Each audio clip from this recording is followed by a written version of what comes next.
Okay, ये जो हमने, मैं रिफ्रेश करता हूँ जी, concept of empirical formula and calculation. हमारे पास परसेंटेजेस गिवन थी, carbon, hydrogen, oxygen, 52% carbon, 13% hydrogen and 34% oxygen. So सबसे पहले हमने क्या करना है, इनको divided by relative atomic mass, इनको एटॉमिक मास पे डिवाइड करना है। कार्बन को 12 पे, हाइड्रोजन को 1 पे, और इसमें हाइड्रोजन का एटॉमिक मास आपने 1 यूज करना है, H2 का नहीं। ऑक्सीजन को 16 पे, 32 पे नहीं। तो मेरे पास जो आंसर आए वो 4.35, 13.04 और 2.17। इसके बाद क्या किया जी, हमने इनको डिवाइडेड बाय लीस्ट वैल्यू करना है।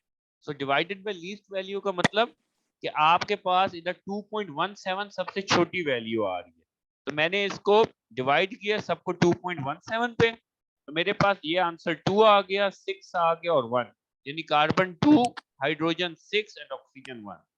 क्योंकि हमें उसने कहा था कि मॉलिक्यूलर फार्मूला भी निकालें, एम्पेरिकल फार्मूला निकालने के बाद मुझे उसका एम्पेरिकल फार्मूला मास कैलकुलेट करना पड़ा, यानी उसका मोलर मास कह लें।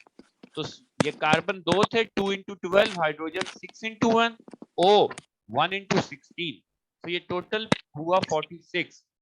तो सबसे पहले n की वैल्यू निकाली, जो कि रिलेटिव मॉलिक्यूलर मास क्वेश्चन में गिवन है 92, divided by empirical formula mass 46, 2 answer आया।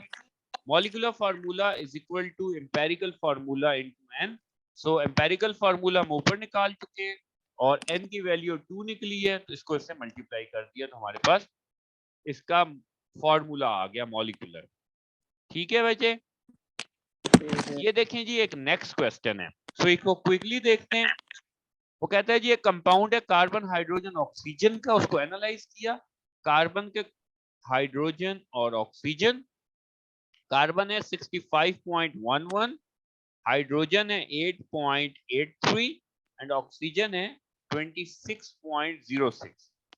अच्छा, 65.11 पहला स्टेप क्या था, डिवाइडेड बाय एटॉमिक मैसेस। तो कार्बन को 12 पे, हाइड्रोजन को डिवाइड करूंगा मैं 1 पे, और हसन ऑक्सीजन को डिवाइड करूंगा मैं 16 पे, राइट। ठीक है, अब मेरे पास जो आंसर्स आ रहे हैं दैट इज 5.43, 8.83 एंड 1.63। दूसरा स्टेप क्या था, डिवाइडेड बाय लीस्ट। अब आप नोट करें कि इसमें लीस्ट वैल्यू कौन सी है। सो लीस्ट वैल्यू इसमें हो गई 5.43 डिवाइडेड बाय 1.63, क्योंकि वो लीस्ट वैल्यू है। 8.83 divided by 1.63, so 1.63 divided by 1.63। अब मेरे पास ये जो आंसर बनता है, ये इसका बनता है 3.33, और ये बन रहा है जी 5.42, और ये बन रहा है 1। अब यहाँ पे चूंकि आपके पास होल नंबर नहीं आते, तो इनको आपने होल नंबर के लिए मल्टीप्लाई बाय, यहाँ पे 3 करें तो ये ऑलमोस्ट ये 10 हो जाता है, और ये हो जाता है जी 16, और ये हो जाता है 3। तो एम्पेरिकल फॉर्मूला हो गया C10H16O3। इसमें सिर्फ एम्पेरिकल फॉर्मूला निकालने का कहा गया था, ठीक है।